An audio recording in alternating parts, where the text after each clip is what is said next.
Yo, what up, people? It's your boy ThaLiveKing coming at you with a quick NBA Live video.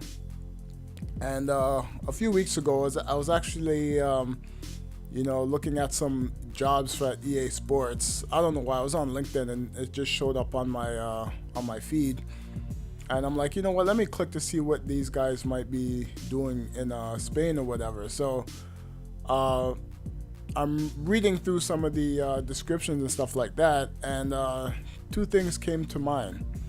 I'll read it right now. It says, EA's NBA Live 18 had an impressive launch thanks to many features like the one, an all-new dynamic game experience centered around the player, the choices make, and how they will define their legacy on the court. Basketball in Spain produces some of the best international players to ever step foot on an NBA court. In addition to both Spain's women and men's national teams, women dominate the European leagues and are always in medal contention when the Olympics come around. That's why EA Sports is excited to announce that we are expanding our NBA Live console team into Madrid, where the passion for the sport is only matched by the talent on the ground. Interested in joining our team? EA Madrid is looking for passionate software engineers and development managers of all levels to develop genre-based features like the one for our NBA Live franchise. Two things I took away from that. They could just be promoting, the job or whatever, but sometimes you got to read between the lines here. The first thing that I noticed was EA's NBA Live 18 had an impressive launch. Now, NBA Live 18 was last year, so NBA Live 19 is out. So why wouldn't they say NBA Live 19 had an impressive launch? Maybe it didn't.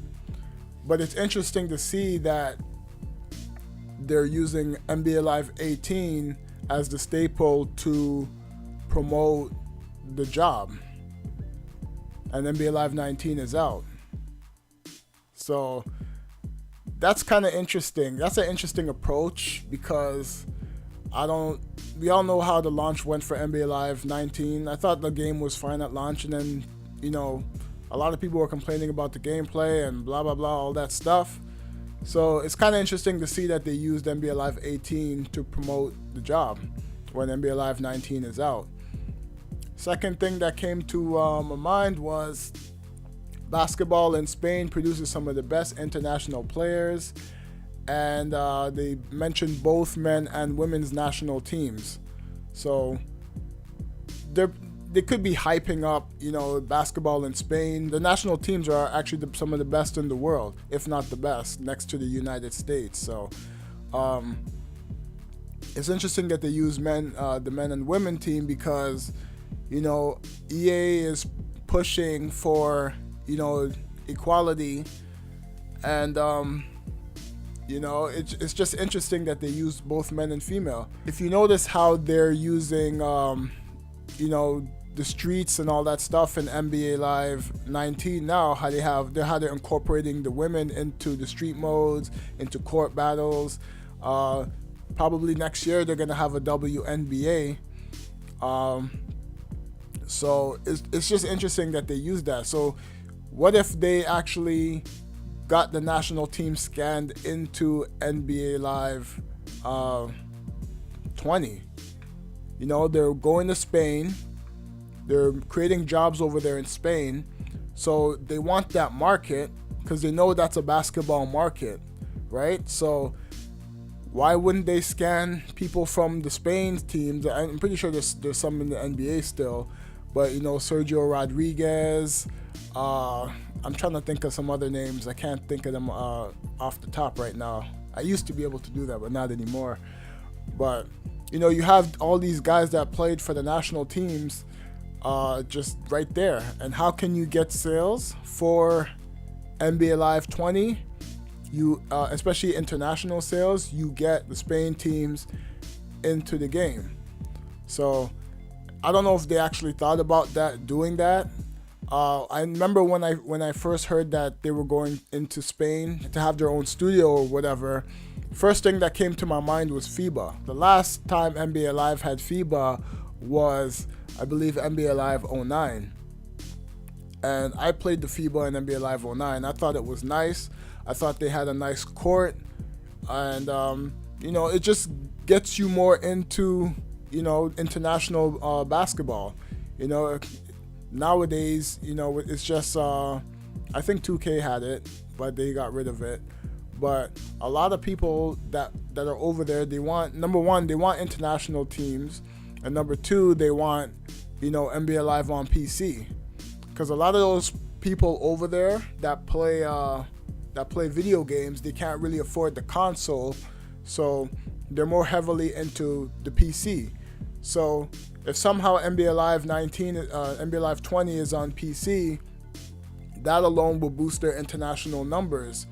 Because, like I said, a lot of people over there invest more in PCs than they do console. And it's just more convenient for them. And a lot of modders over there, they're from Spain too. They do a lot of modding over there and stuff like that. So that alone will help, people get their hands on NBA Live a lot more compared to what they're doing now with the game. I think it'll be a good idea to do it. NBA Live 19, it's a hit and miss for a lot of people, but a lot of people that are actually getting the game now, if you look on their Reddit, if you look on some YouTube comments and stuff like that, they actually like what NBA Live is doing. So the focus now should just be to, get all the signature stuff in the game and improve the whole NBA side of the game. That includes franchise. That includes having like a playoff mode. That includes a lot of stuff. They need to have a lot in the game so people can actually, be confident in their choice of picking up NBA Live, at launch rather than, buying 2K first and then waiting a couple of months for Live to go down to like $20 and then they'll buy Live. You need NBA Live to sell at full price. That's what they need to do. So it'll be a great idea to get the international teams involved back in NBA Live. FIFA's got a whole bunch of studios all over the world. I think they have one in England or something. So, it allows them to travel that territory and get players scanned. It allows those players to come to them to get scanned in the game. So it brings a lot of convenience. And, NBA Live over the last couple of years, they've been promoting a world tour. I guarantee you there's an NBA Live 20, since they're in Spain, Madrid, there's going to be a lot of Madrid stuff in that game. There's going to be a lot of Madrid courts for the one. There's probably going to be a lot of, Spain players that are not known in the professional leagues, but probably in the street leagues too. I'm just assuming this.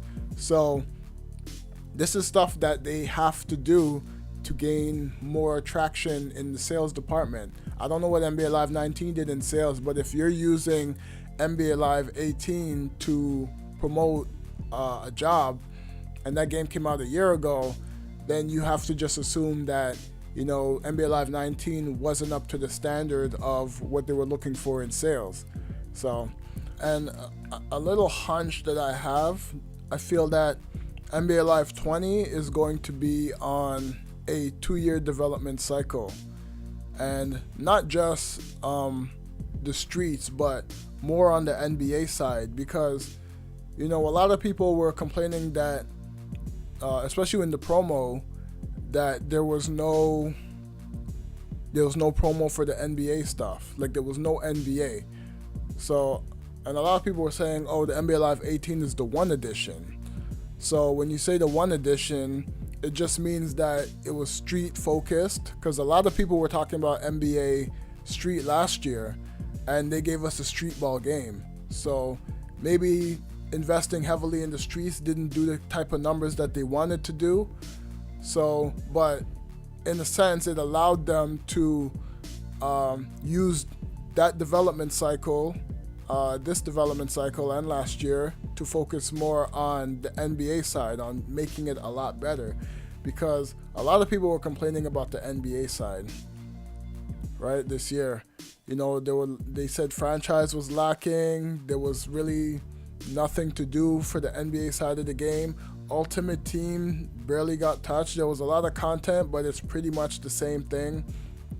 So there's reason that, like, there has to be reasons for that, right? So they probably invested heavily in the street stuff, and you know, they wanted to use the extra time to focus on, you know, the NBA sides, because the streets is pretty much set to me anyway. I think the way they have the streets is pretty much what we're gonna get next year too. Hopefully they improve some of the servers and stuff like that, but I feel that that's what we're gonna get, because that's why a lot of people are saying it's NBA Live 19. The one is NBA Live 18.5.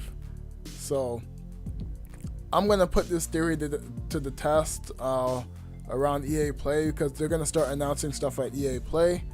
We might even get stuff before that, no clue, but I'm just assuming it's gonna be at EA Play.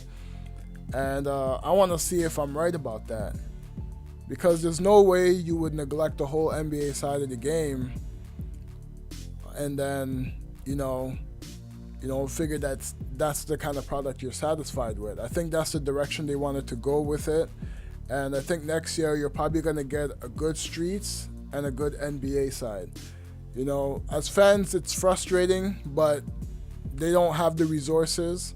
So they have to prioritize on what they're gonna do for the next installment of NBA Live. So I'm just gonna put that out there. I think NBA Live 20 is gonna be a full-fledged game.